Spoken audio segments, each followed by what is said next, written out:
Now, in what context did Waltz's remarks come?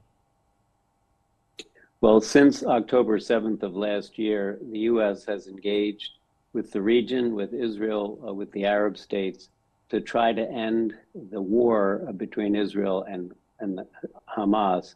Unfortunately, Israel's approach is one that we have not supported, but we have supported Israel's need to deal with the Hamas threat.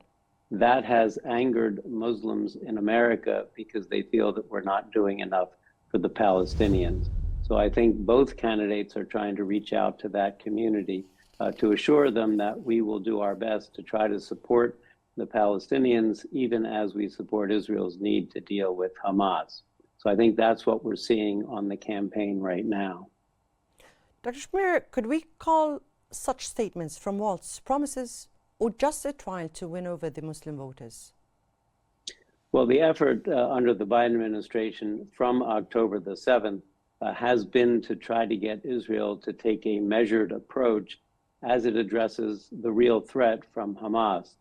We have not seen Israel take that approach, and I think the Biden administration is frustrated by that.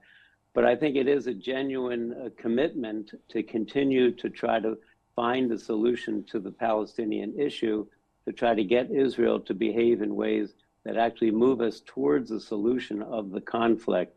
I think that will continue to be the case.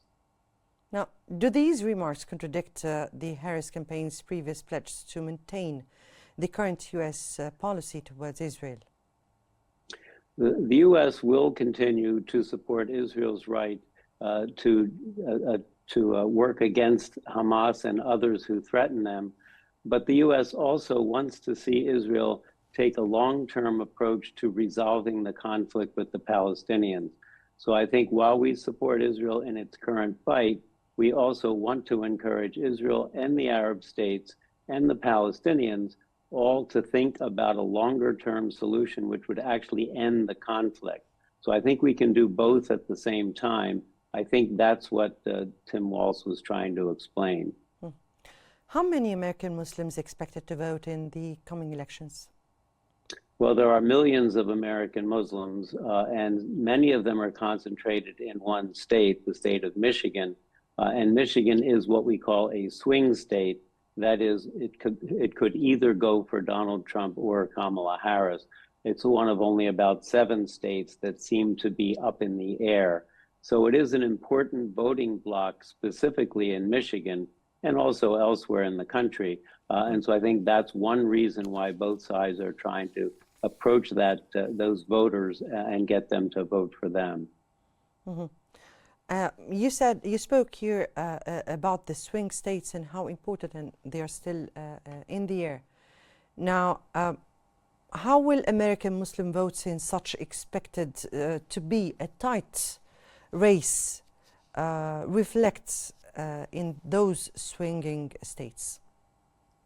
Well, I think they do face a difficult choice because they certainly are unhappy with the fact that the Biden administration has supported Israel in its effort against Hamas, and that Israel has taken an approach to dealing with the threat from Hamas that we have not supported and has led to great damage and great destruction and, frankly, death for the people of Gaza.